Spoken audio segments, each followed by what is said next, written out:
75 दिनों का ही समय बचा हुआ है। तो भाई इसमें हम कैसे अच्छे से तैयारियां कर ले, कैसे बढ़िया से एकदम रिवीजन कर ले तो हमारा जो नीट 2025 है वो क्रैक हो जाए। पीवाईक्यू सॉल्व करें जब तो एनसीईआरटी में भी उस टॉपिक के उस पॉइंट को बेटा हाईलाइट कर देना और उसके ऊपर ईयर भी लिख देना, ताकि आप जब एनसीईआरटी रिवीजन करो तो आपको बेटा बार बार फिर पीवाईक्यू सॉल्व करने की जरूरत नहीं पड़ेगी। कोई हाई वेटेज वाला चैप्टर है उसको तैयार किया तो उसको पता चला, फिर बेटा एक आध वीक के अंदर ही उसको फिर से रिवीजन कर लिया। और ऐसा बेटा कम से कम अगर आप 4 से 5 बार कर दिए तो वो आपका चैप्टर बेटा बिल्कुल इस तरह से ब्रेन में बैठ जाएगा कि आप नीट एग्जाम में उससे कोई भी क्वेश्चन गलत नहीं कर सकते हो। नमस्ते प्यारे नन्हे बच्चों, कैसे हैं आप सब लोग। बच्चों नीट 2025 के एग्जाम में अब कुछ ही दिनों का हमारा समय बचा हुआ है और जिन प्यारे बच्चों के बैकलॉग्स होंगे है ना, वो अपने बैकलॉग्स को कैसे कंप्लीट करें और अपने बैकलॉग्स को कंप्लीट करके क्या आप अभी भी अच्छे से तैयारियां करके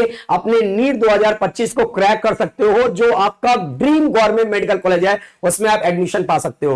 तो देखो नीट 2025 के एग्जाम में अगर मैं बात करूं तो लगभग आप बेटा 75 दिनों का ही समय बचा हुआ है। तो भाई इसमें हम कैसे अच्छे से तैयारियां कर ले, कैसे बढ़िया से एकदम रिविजन कर ले तो हमारा जो नीट 2025 है वो क्रैक हो जाए। तो समय बहुत कम बचा हुआ है तो भाई जल्दी से फटाफट वीडियो को स्टार्ट करते हैं। देखो सबसे पहले नीट 2025 को आपको क्रैक करना है तो आपको ये खुद पर बिलीव रखना है कि भाई हम नीट 2025 बिल्कुल क्रैक कर सकते हैं। तो सबसे पहले खुद पर आपको बच्चों ये विश्वास रखना है कि अभी भी आप अपने नीट 2025 के एग्जाम को क्रैक कर सकते हो। खुद पर आपको विश्वास रखना है, आपको अपनी मेहनत पर विश्वास रखना है कि सर हम बिल्कुल कर सकते हैं। ठीक है, तो भैया देखो सबसे पहले आपको क्या करना है भाई, नीट 2025 है ना एग्जाम को क्रैक करना है तो उसके लिए भाई सही रणनीति और लगातार अभ्यास करने की जरूरत पड़ेगी, है ना। अगर आपको सही रणनीति नहीं पता है तो आप कुछ ऐसे भी चैप्टर पढ़ना शुरू कर दोगे जो पता चला उतने ज्यादा इंपॉर्टेंट नहीं है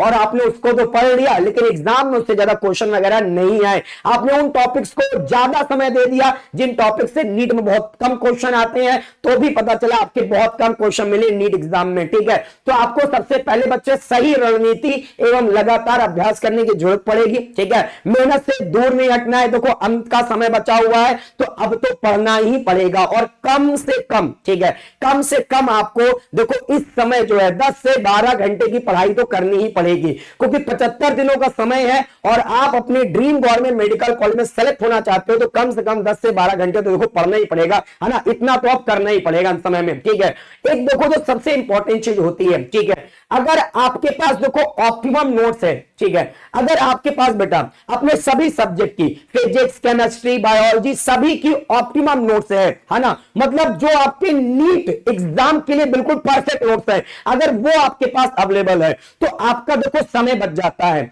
आप बेटा कठिन टॉपिक्स को भी सरल शब्दों में आराम से अपनी ऑप्टिमम नोट से तैयार कर लेते हैं और रिवीजन करने में भी आपको बहुत ज्यादा फायदा देती है आपकी प्यारी ऑप्टिमम नोट्स। तो आपके पास देखो ऑप्टिमम नोट जरूर से जरूर होनी चाहिए। ठीक है, इसके अलावा अगर मैं बात करूं आपके पास देखो फिजिक्स हो, केमिस्ट्री हो, बायोलॉजी हो, देखो तीनों की एनसीईआरटी बुक भी होनी चाहिए। ठीक है, अगर बात करें तो नीट एग्जाम में मोस्टली क्वेश्चन तो एनसीईआरटी से ही आते हैं, कुछ क्वेश्चन थोड़े से एनसीईआरटी के बाहर भी आते हैं, बट भाई देखो अब अंत का समय बचा हुआ है तो इतने दिनों में बेटा अभी आपको जो सबसे ज्यादा, ठीक है, क्वेश्चन मिलने वाले हैं एनसीईआरटी से मिल जाएंगे तो उसको तो जरूर से जरूर कवर अप कर लेना है। ठीक है, और आपको बेटा मैं स्पेशली बायो की बात करूं तो बायो के एग्जाम में आपको पता होगा सर, बायो जो हमारा सर नीट एग्जाम में आएगी तो भैया उसमें जो उदाहरण होते हैं एग्जाम्पल, ठीक है, तो नीट एग्जाम में जो एग्जाम्पल से प्रश्न पूछे जाते हैं, जो डायग्राम से प्रश्न पूछे जाते हैं स्पेशली बायो में,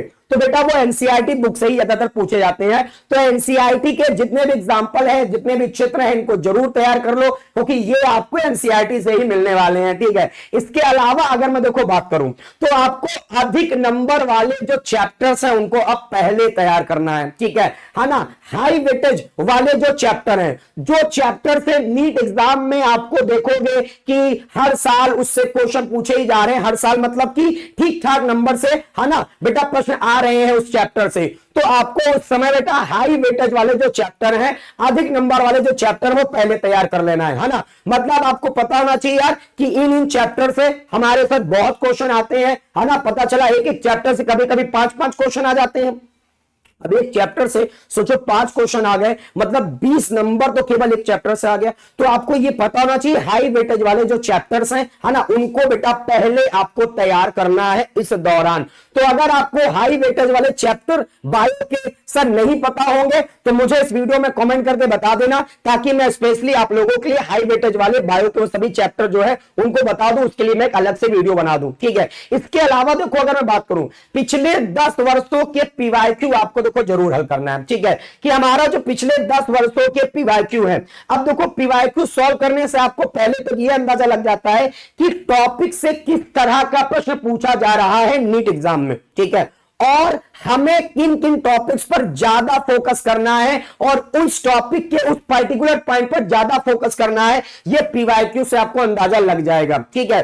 तो देखो पीवाईक्यू जब आप भी आप सॉल्व करो, पीवाईक्यू आप जब भी सॉल्व करो, तो मैं एक चीज कहना चाहूंगा, जब भी आप पीवाईक्यू सॉल्व करें तो पीवाईक्यू सॉल्व करने के दौरान अपनी एनसीईआरटी में, है ना, जैसे मान लो कोई हमारा चैप्टर है, ठीक है, अब उस चैप्टर के कोई पर्टिकुलर टॉपिक से पीवाईक्यू है, ठीक है, तो आप जो है बेटा, है ना, पीवाईक्यू सॉल्व करें जब, तो एनसीईआरटी में भी उस टॉपिक के उस पॉइंट को बेटा हाईलाइट कर देना और उसके ऊपर ईयर भी लिख देना, ताकि आप जब एनसीईआरटी रिवीजन करो तो आपको बेटा बार बार फिर पीवाईक्यू सॉल्व करने की जरूरत नहीं पड़ेगी।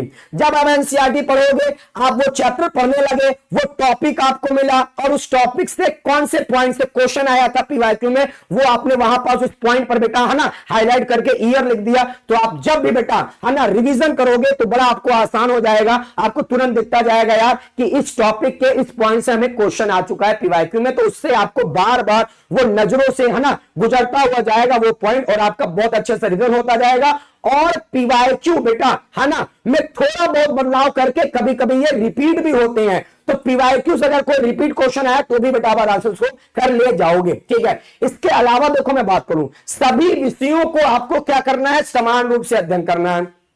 इस दौरान ऐसा नहीं करना कि एक सब्जेक्ट पर बहुत ज्यादा फोकस, एक सब्जेक्ट पर थोड़ा कम, है ना, ऐसा नहीं करना है। आपको सभी विषयों को बेटा समान रूप से अध्ययन करना है, सभी विषयों को टाइम देना है, फिजिक्स को भी, केमिस्ट्री को भी, बायो को भी। अगर आप बेटा ये समान समय दे पाओगे, है ना, तो जाहिर सी बात है, जैसे मान लो आपने बायो के हाई वेटेज वाले चैप्टर सब तैयार कर लिए बढ़िया से, आपने केमिस्ट्री के भी, फिजिक्स के भी, अगर आपने बेटा तीनों का, है ना, बढ़िया से तैयार किया है तो आराम से बेटा, ठीक है, बढ़िया से आपको बहुत सारे क्वेश्चन तो मिल ही जाते हैं, है ना।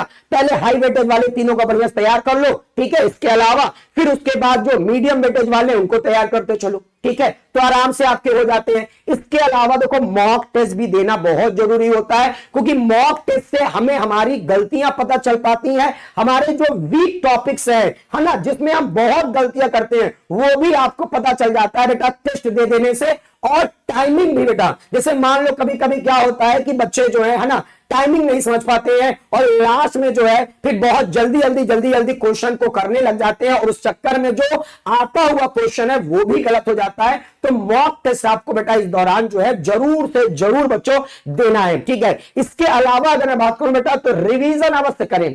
जो हाई वेटेज वाले चैप्टर है जिनको आपने पूरा बढ़िया से रिवीजन कर लिया है, उनको, है ना, आपको और बेटा मल्टीपल टाइम रिवीजन करना है। जैसे मान लीजिए कोई हाई वेटेज वाला चैप्टर है, उसको तैयार किया, तो उसको पता चला, फिर बेटा एक आध वीक के अंदर ही उसको फिर से रिवीजन कर लिया, और ऐसा बेटा कम से कम अगर आप 4 से 5 बार कर दिए तो वो आपका चैप्टर बेटा बिल्कुल इस तरह से ब्रेन में बैठ जाएगा कि आप नीट एग्जाम में उससे कोई भी क्वेश्चन गलत नहीं कर सकते हो। और इस दौरान सकारात्मक रहना है, आत्मविश्वास से तैयारी करनी है।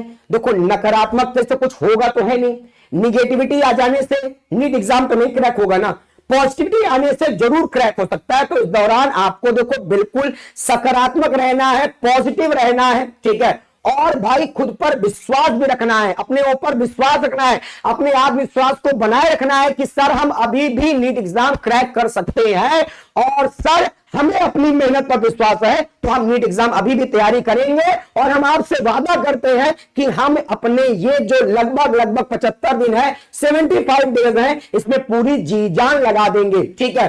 और बच्चों अगर आपको नीट 2025 एग्जाम को लेकर मान लो कोई तनाव है या निराशा महसूस हो रही है, तो देखो इस दौरान अपने माता पिता और अपने शिक्षकों से बेटा जरूर से जरूर बात करें। कोई भी बेटा आपको टेंशन नहीं लेनी है। आप अपने बेटा टीचर से बात करें कि सर कैसे मैं इस चैप्टर को और बेहतर कर सकता हूं, कैसे मैं अपने जो पीआईक्यू वगैरह है ना, उसको और जल्दी लगा सकता हूं। तो कोई भी अगर आपको टेंशन है तो आप बच्चे अपने है ना माता पिता शिक्षक से जरूर बात करें, और उनका जो अनुभव होगा वो आपके जीवन के लिए बहुत बहुत बहुत लाभदायक होगा। तो प्यारे बच्चों, इस स्ट्रेटजी को जरूर से जरूर फॉलो कर लीजिए। बहुत कम दिन बचा हुआ है और मुझे पूर्ण विश्वास है आप पर कि आप पूरी मेहनत करोगे। देखो, इस दौरान अभी तो हमें बेटा कम से कम 10 से 12 घंटे तो पढ़ना ही पढ़ना है, ठीक है। इससे कम में तो काम भी नहीं चल पाएगा। तो 10 से 12 घंटे आपको लगातार, भैया लगातार का मतलब बीच में थोड़ा थोड़ा ब्रेक लेते रहे। खुद के ख्याल भी रखें बेटा, खाने पीने पर भी ध्यान दे, ठीक है। ऐसा ना हो कि बस एकदम एक तरफ ही नहीं बेटा, आपको खाने पीने पर भी ध्यान देना है, नींद वगैरह भी अच्छी लेनी है, 10 से 12 घंटे पढ़ने भी है, और जितने भी घंटे पढ़े उसमें पूरा फोकस होकर पढ़ना है, ठीक है। हाई वेटेज वाले चैप्टर्स को पहले बढ़िया से तैयारी करें, पीवाईक्यू जरूर से जरूर सोल्व करें, और मुझे आप पर बेटा पूर्ण विश्वास है, ठीक है, मुझे पूर्ण विश्वास है कि आप अपनी पूरी मेहनत कर रहे होंगे और इस बार नीट 2025 में आप सिलेक्शन लेकर दिखाओगे। तो प्यारे बच्चों, मेरा आशीर्वाद आपके साथ हमेशा है। भगवान आपको आपके ड्रीम गवर्नमेंट मेडिकल कॉलेज में पहुंचाए। आप लोग खूब इसी तरह से मेहनत करते रहिएगा और अपना खूब ख्याल रखिएगा। जय हिंद, जय भारत।